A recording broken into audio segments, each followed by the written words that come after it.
The blood-red sunset painted the sky over Willow Creek as Abigail Norwood gripped the edge of the dusty boardwalk, watching her father's silhouette disappear into the saloon. She knew that Walk's shoulders slumped, hat brim pulled low, and what it meant.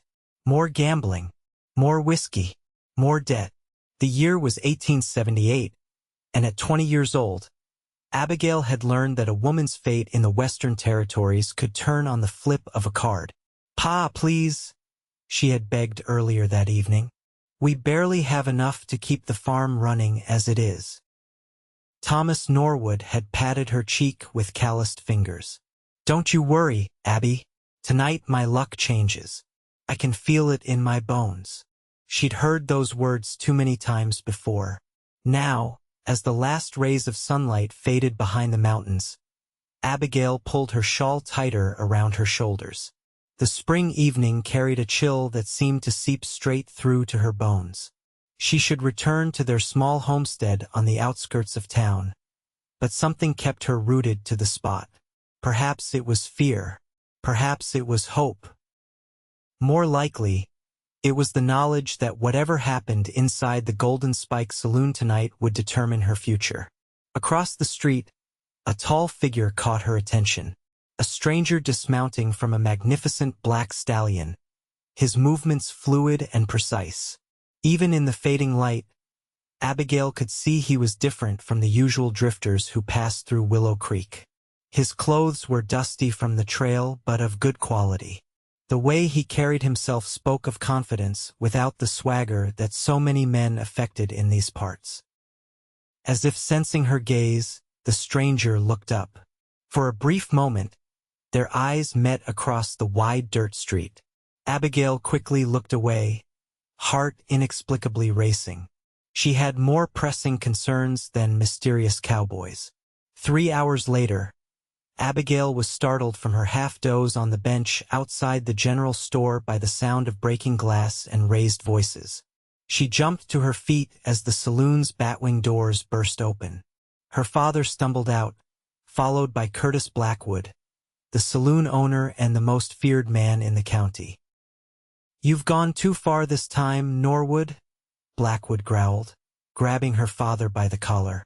"I've been patient, given you chances, but you're in for $500 now, and I want payment." "I'll get it," her father slurred. "Just need a little more time." "Fresh out of time," Blackwood sneered. He spotted Abigail across the street and a slow, calculating smile spread across his face. "Unless you have something else of value to offer." Ice formed in Abigail's veins as Blackwood's gaze traveled over her. She knew what that look meant. "No," she whispered, but her feet were already carrying her across the street. "Pa, no." Thomas Norwood wouldn't meet her eyes. "I'm sorry, Abby. I'm so sorry. Your daughter's a pretty thing," Blackwood said, his voice silky with malice. "I've got gentlemen who would pay good money for a night with an unspoiled girl like her." "I am not for sale," Abigail declared, finding her voice despite the fear coursing through her. Blackwood laughed. "Your father's debt says otherwise, sweetheart." "She's just a girl," Thomas protested weakly, seeming to realize too late what he had done. "She's old enough," Blackwood countered, "and she'll fetch a fine price. Enough to clear your debt and maybe leave a little something besides." He gripped Abigail's arm. "Come along, girl. Let her go." The deep voice cut through the night like a knife. Abigail turned to see the stranger from earlier standing a few paces away, his hand resting casually on the holstered pistol at his hip. "This doesn't concern you, mister," Blackwood said, though his grip on Abigail loosened slightly. "I'm making it my concern." The stranger stepped closer, his face illuminated by the light spilling from the saloon. He was younger than Abigail had initially thought, perhaps 25, with sharp features and eyes that seemed to absorb the darkness around them. "The lady clearly doesn't want to go with you," he continued, "and I don't think her father is in any condition to be making decisions on her behalf." Blackwood's face darkened. Norwood owes me $500. How much for the girl's first night? The stranger asked, his voice betraying no emotion. Abigail's stomach turned. Not another one. 100, Blackwood said quickly. But I've got others willing to pay more. The stranger reached into his coat and pulled out a leather wallet. Counting out bills, he said, 500 for the debt, and another 100 for whatever claim you think you have on this woman. He held out the money to Blackwood, who stared at it in disbelief. $600?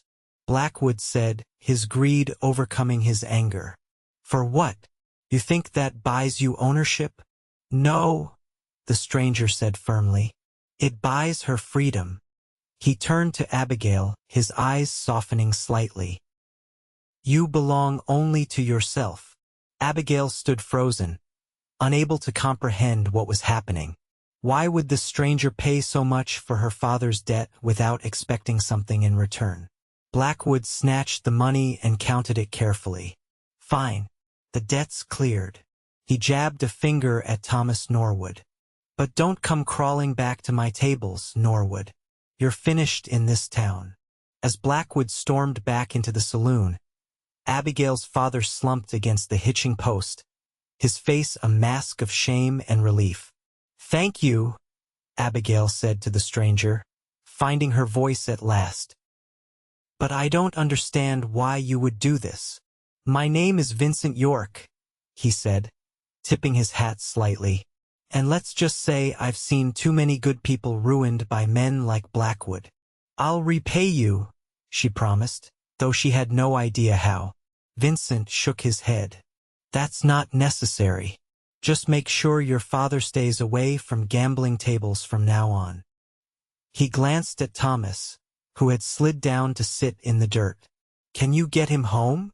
Yes, Abigail said, though she wasn't entirely sure how she would manage her father's dead weight. Vincent nodded. I'll be staying at the boarding house for a few days if you need anything else. With that, he turned and walked toward the livery stable, his tall figure soon swallowed by the night. Abigail watched him go, bewildered by the encounter. Then, turning to her father, she began the difficult task of rousing him enough to make the journey home. The next morning dawned clear and bright, offering no hint of the previous night's drama. Abigail rose early as always, tending to the chickens and their single milk cow before her father stirred. When Thomas finally emerged from his bedroom, his face was haggard, eyes bloodshot. Abby, he began, his voice thick with regret. What I did last night. We don't need to talk about it, she interrupted, placing a cup of coffee before him. Yes, we do. He sat heavily at their small kitchen table. I almost sold my own daughter to pay a gambling debt. What kind of man does that make me? Abigail couldn't answer. The hurt was too fresh, the betrayal too deep. I'm done with the cards, Thomas continued. Done with the whiskey too. I swear it on your mother's grave. Abigail had heard these promises before, but something in her father's eyes told her this time might be different. The shame had cut deeper than ever before. That stranger, Thomas said after a moment. Do you know who he is? He said his name is Vincent York. That's all I know. Thomas nodded slowly. $600 is a fortune. No man parts with that kind of money without a reason. He said he wanted to help, Abigail replied, though she too had wondered about Vincent's motives through her restless night. Just be careful, Abby. Men aren't often kind without expecting something in return. Later that morning, Abigail made her way into town with a basket of eggs to sell at the general store.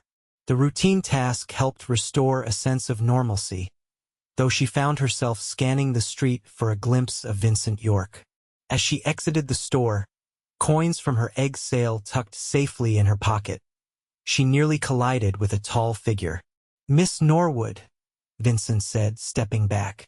In the daylight, she could see him clearly for the first time. His eyes were a deep green, contrasting with his dark hair.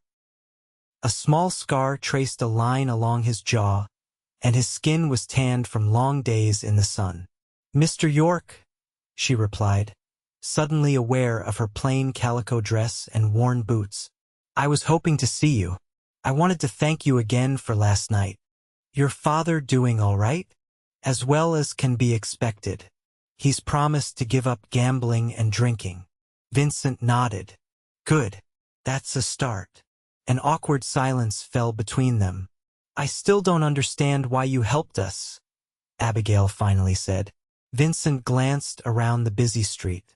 "Perhaps we could talk somewhere less public?" "I was just heading to the cafe for some breakfast." Abigail hesitated. Being seen dining with a man she barely knew would set tongues wagging in a town like Willow Creek. But her curiosity won out. "All right, but I can't stay long." The cafe was nearly empty when they entered. They took a table by the window, and Vincent ordered coffee for them both. "I came to Willow Creek looking for someone," Vincent explained once they were settled. "A man named Curtis Blackwood." Abigail's eyes widened. "The saloon owner? The man my father owed money to?" "The very same. 3 years ago, Blackwood owned a gambling hall in Denver. My father was a regular there." Vincent's fingers tightened around his coffee cup. He too found himself in debt. Deep debt. Blackwood offered him the same choice he offered your father. A cold feeling settled in Abigail's stomach. "What happened?" "My mother refused to be sold. And my father." Vincent's voice hardened. "He wasn't as lucky as yours. Blackwood had him killed as an example to others who couldn't pay." "I'm so sorry," Abigail whispered. "I've been tracking Blackwood ever since, gathering evidence of his crimes. I'm not the only one he's harmed." Vincent looked up at her, his eyes intense. "When I saw what was happening last night, I couldn't stand by and watch another family destroyed." "You're seeking justice, then? Not revenge?" A ghost of a smile touched his lips. "Is there a difference? But yes, I want Blackwood to face the law for what he's done." "Be careful," Abigail warned. "Blackwood has the sheriff in his pocket." "I'm counting on that, actually." Vincent leaned forward. "The territorial marshal is a friend of mine. He's been building a case against corrupt officials who protect men like Blackwood." As they continued talking, Abigail found herself drawn to Vincent's quiet strength and sense of purpose. Unlike the men she knew in Willow Creek, he listened when she spoke and seemed genuinely interested in her thoughts. "What about you?" he asked. "Have you always lived here?" "My parents came west when I was a child. My mother died of fever 5 years ago." Abigail traced patterns on the tablecloth with her finger. "Since then, it's just been Pa and me trying to keep the farm going." "And no suitors?" Vincent asked, then immediately looked embarrassed. "Forgive me, that's not my business." Abigail laughed softly. "In a place like Willow Creek, the eligible men are few and far between, Mr. York." "Vincent, please." "Vincent," she repeated, liking the way his name felt on her lips. Their conversation flowed easily after that, touching on books they'd read, places they'd been. Abigail was surprised to learn that Vincent had attended university in Boston before returning west after his father's death. "I should get back," she said reluctantly when she noticed the sun had climbed high in the sky. "Pa will be wondering where I am." Vincent insisted on walking her to the edge of town. As they reached the road that led to her farm, he hesitated. "Miss Norwood Abigail, would it be all right if I called on you properly sometime?" Her heart skipped a beat. "I'd like that." Over the next 2 weeks, Vincent became a regular visitor at the Norwood farm. He helped Thomas repair the sagging porch and mend fences that had been neglected while her father was lost in drink. To Abigail's surprise, the two men developed an easy rapport. "He's a good man," Thomas told her one evening after Vincent had departed. "Solid. Not like most of these drifters." He's not staying, Pa, Abigail reminded him, trying to ignore the pang in her heart at the thought. Once he's done what he came to do, he'll move on. Thomas gave her a knowing look. Don't be so sure about that. I've seen the way he looks at you when he thinks no one's watching. Abigail felt her cheeks warm. She couldn't deny her growing feelings for Vincent. Each day, she found herself watching the road for his approach, treasuring their conversations, memorizing the sound of his laugh. One afternoon, Vincent suggested a ride to the nearby creek. Thomas waved them off with a smile that made Abigail both embarrassed and pleased. They picketed their horses in a grove of cottonwoods and walked along the creek bank. The spring wildflowers were blooming, painting the meadow in splashes of blue and yellow. It's beautiful here, Vincent said, watching a hawk circle overhead. Peaceful. It is, Abigail agreed. When my mother was alive, we used to come here for picnics. She always said this place reminded her of home back east. Vincent stopped walking and turned to face her. Abigail, there's something I need to tell you. Her heart stuttered. Was this goodbye? The marshal arrives tomorrow, he continued. We've gathered enough evidence to arrest Blackwood and the sheriff. That's wonderful news, she said, relieved yet apprehensive. But also dangerous.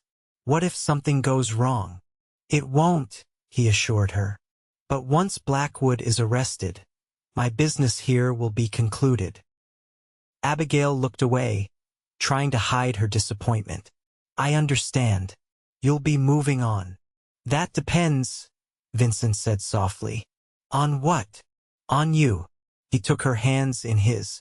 These past weeks have been the happiest I've known in years.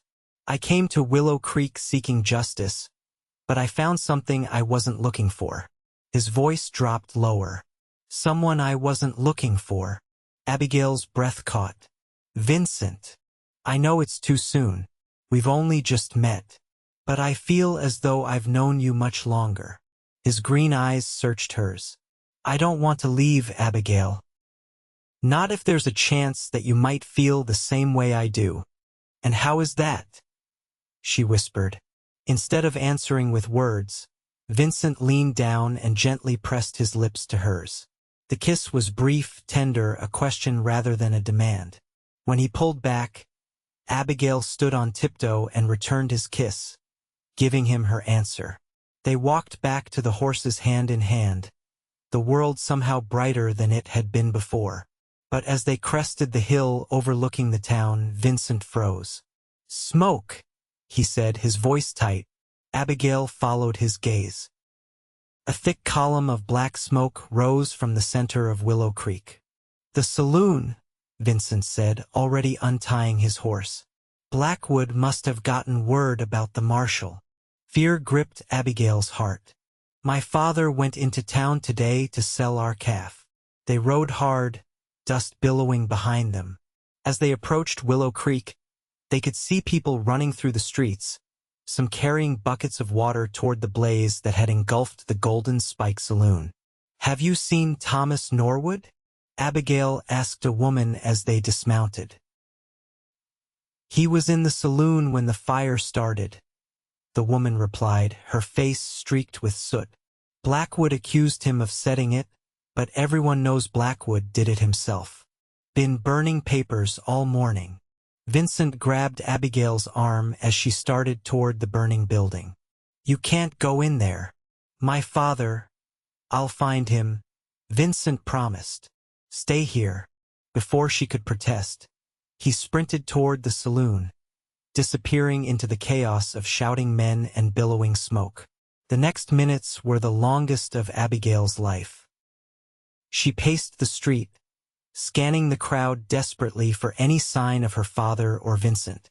The roof of the saloon collapsed with a tremendous crash, sending sparks flying into the sky. Abby!